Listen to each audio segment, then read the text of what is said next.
Hi అండి, welcome to లేకాస్ recipes. ఈరోజు మనం గోధుమ పిండితో ఇన్స్టెంట్గా దోశను ఎలా ప్రిపేర్ చేసుకోవాలనేది చూద్దామండి. చాలా క్విక్గా 10 నిమిషాలలో మనం దీన్ని తయారు చేసుకోవచ్చు. చాలా బాగుంటుంది టేస్ట్ అయితే. మనం ఎప్పుడూ ట్రై చేయలే కదా, దీన్ని ఎలా తింటాము అని అనుకోవద్దండి. ఒకసారి ట్రై చేసి చూస్తే దీని టేస్ట్ అనేది మీరు అస్సలు మర్చిపోరండి. చాలా బాగుంటుంది. ఇది మామూలుగా చట్నీస్, పల్లి చట్నీ, కొబ్బరి చట్నీ లాంటివి కాకుండా సండే రోజు చికెన్ కర్రీ వండుకున్నప్పుడు ఇది ఒకసారి ట్రై చేయండి. మీకు దీని టేస్ట్ అనేది తెలుస్తుంది. ఇప్పుడు దీన్ని ఎలా ప్రిపేర్ చేసుకోవాలో చూద్దాం. ముందుగా 1 కప్పు గోధుమ పిండి తీసుకొని అందులోకి 1/2 టీ స్పూన్ సాల్ట్ వేసుకోవాలి. వేసుకున్న తర్వాత ఇందులోకి 1 టేబుల్ స్పూన్ బియ్యపిండి వేసుకోవాలి. బియ్యపిండి వేసుకోవడం వల్ల దోశ అనేది చాలా క్రిస్పీగా వస్తుంది. ఇప్పుడు ఫస్ట్ పొడిపిండి అంతా కూడా ఇలా విస్కర్తో బాగా కలుపుకోవాలి. కలుపుకున్న తర్వాత కొంచెం వాటర్ వేసుకుంటూ పిండిని సాఫ్ట్గా ఉండలు లేకుండా కలుపుకోవాలి. వాటర్ని కొంచెం వేసుకోవాలండి. మరి ఒక్కసారి వేసేస్తే దోశ వాటర్ లాగా అయిపోయి మనకి దోశ వేసుకోవడానికి కన్సిస్టెన్సీ అంత కరెక్ట్గా ఉండదన్నమాట. అందుకనే కొంచెం వేసుకుంటూ ఉండలు లేకుండా మనం దోశ బ్యాటర్ని ఎలాగైతే ప్రిపేర్ చేసుకుంటామో ఆ కన్సిస్టెన్సీలో కలుపుకోవాలి. చూసారా, ఈ విధంగా కలుపుకోవాలన్నమాట. ఇలా మొత్తం పూర్తిగా కలుపుకున్న తర్వాత ఇప్పుడు ఇది మూత పెట్టుకొని ఒక 15 మినిట్స్ పాటు నానబెట్టుకోవాలి. నానబెట్టిన తర్వాత ఇప్పుడు మూత తీసి చూస్తే ఇదంతా పిండి నానిపోయి ఉంటుందండి.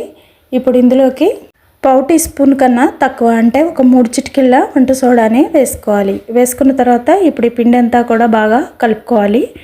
వంట సోడా వేసుకోవడం వల్ల మనకి కొంచెం దోశ అనేది ఫర్మెంట్ అయినట్టుగా వస్తుందన్నమాట.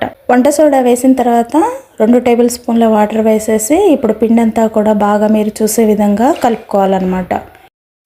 పిండిని ఎక్కువసేపు కలపడం వల్ల దోశ అనేది చాలా సాఫ్ట్గా, క్రిస్పీగా చాలా బాగా వస్తుందండి.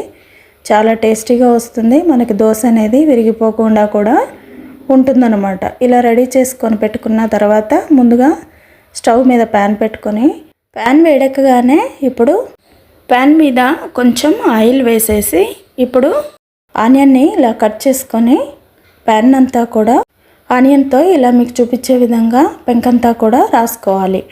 కొంచెం ప్రెస్ చేసుకుంటూ రాయాలండి. అప్పుడైతే మనకి దోశ అనేది చాలా బాగా వస్తుందన్నమాట.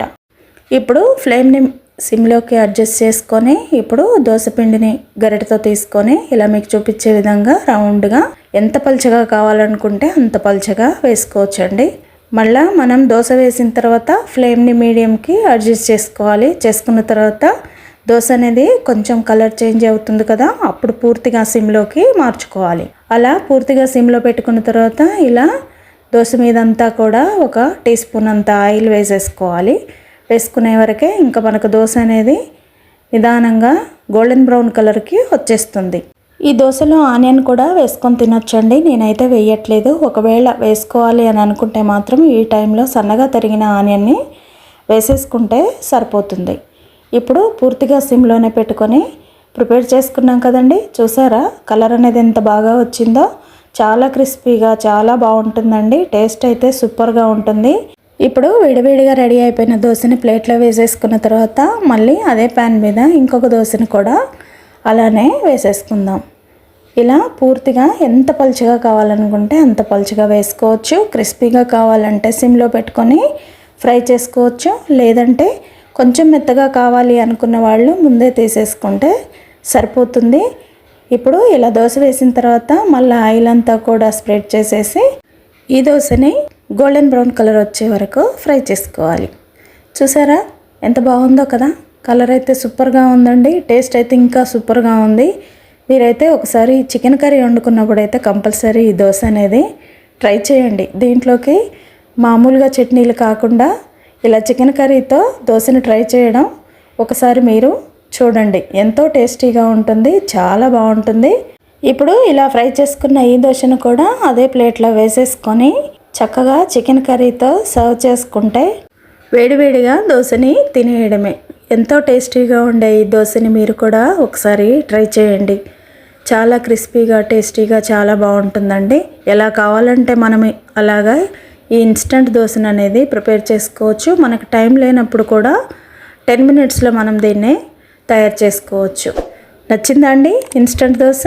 నచ్చితే లైక్ చేయండి, షేర్ చేయండి. లేఖస్ రెసిపీ ఛానల్ని తప్పకుండా సబ్స్క్రైబ్ చేసుకోండి. Thank you.